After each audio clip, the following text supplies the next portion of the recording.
কুরবানির গোশত কয় ভাগে ভাগ করা জরুরি তা জানার আগে আমরা জানব আমাদের সমাজে বর্তমান কুরবানির গোশত বন্টনের অবস্থা কী।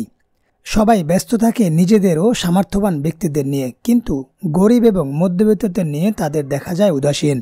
কিন্তু বাংলাদেশে হাজারো পরিবার আছে যাদের কুরবানি দেওয়ার মতো সামর্থ্য নেই, এমনকি ঈদের দিন তাদের ঘরে গোশত পর্যন্ত রান্না হয় না। তারা এমন পরিবারের লোক যে লজ্জার কারণে সবার কাছে হাত পেতে চাইতে পারে না এবং তারা খেতেও পারে না। এটা আমার বাস্তব অভিজ্ঞতা থেকে বলছি। তাই আমাদের উচিত আমাদের যাদের কুরবানি দেওয়ার সামর্থ্য আছে তারা এই পরিবারকে খুঁজে খুঁজে বের করে তাদের ঘরে গোশত পাঠানো, এবং এই একটা দিন যেন তাদের মুখে হাসি থাকে। আপনার কুরবানি যদি অন্য কারো মুখে হাসি ফোটাতে না পারে তবে এই কুরবানি দিয়ে লাভ কি? কুরবানির গোশত নিজে খাওয়া যায় এবং ধনী গরিব নির্বিশেষে সবাইকে খাওয়ানো যায়। আল্লাহ তাআলার জন্য পশু জবাই করা হলে তার গোশত তিনি আমাদের জন্য হালাল করে দিয়েছেন। আল্লাহ তাআলা বলেন, তা থেকে তোমরা নিজেরা খাও এবং হত দরিদ্রদের খাওয়াও। সূরা আল হজ আয়াত ২৮। অন্য আয়াতে আল্লাহ তাআলা বলেন, তোমরা তা থেকে খাও এবং মিসকিন ও ফকিরকেও খাওয়াও। সূরা আল হজ আয়াত ৩৬। কোরবানির পশুর সব কিছু নিজে খাওয়া যায় এবং ব্যবহার করা যায়। গোশত সম্পূর্ণ খাওয়া যায়, ভুঁড়ি পরিষ্কার করে খাওয়া যায় এবং চামড়া প্রস্তুত করে নিজেও ব্যবহার করা যায়।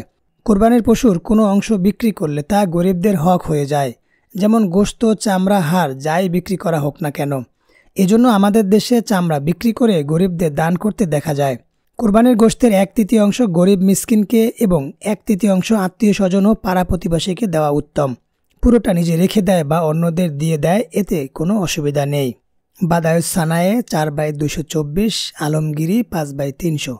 অধিকাংশ ইসলামী স্কলারদের মতে কোরবানির পশুর গোশতকে এই ৩ ভাগে ভাগ করা মুস্তাহাব এবং উত্তম বলেছেন। যদি কেউ ৩ ভাগ করার ক্ষেত্রে কম বেশি করে তাতে কোনো সমস্যা নেই। কোরবানি হবে না বা কোরবানি নষ্ট হয়ে গেছে এমনটি ভাবার কিংবা চিন্তিত হওয়ার কোনো কারণ নেই, কেননা একবারে পাল্লায় মেপে ৩ ভাগে ভাগ করা আবশ্যক কোনো বিষয় নয়। কোরবানির গোশত ভাগ না করেও এমনিতেও প্রতিবেশী, আত্মীয় স্বজন, গরিব অসহায়কে দেওয়া যাবে। এজন্য ভাগ করতেই হবে এমন কোনো বাধ্যবাধকতা নেই। তবে এই কথাগুলোর পক্ষে কোনো দলিল নেই, এগুলো শুধু স্কলারদের মতামত। কোরবানির গোশত সংরক্ষণ করা যাবে কি? কোরবানির গোশত সংরক্ষণ করা যাবে, তবে দুর্ভিক্ষের বছর হলে ৩ দিনের বেশি সংরক্ষণ করা জায়েজ নয়। নবীজি সাল্লাল্লাহু আলাইহি ওয়াসাল্লাম বলেন, তোমাদের মধ্যে যে ব্যক্তি কোরবানি করেছে ৩য় রাতের পরের ভোরের বেলা তার ঘরে যেন এর কোনো অংশ অবশিষ্ট না থাকে।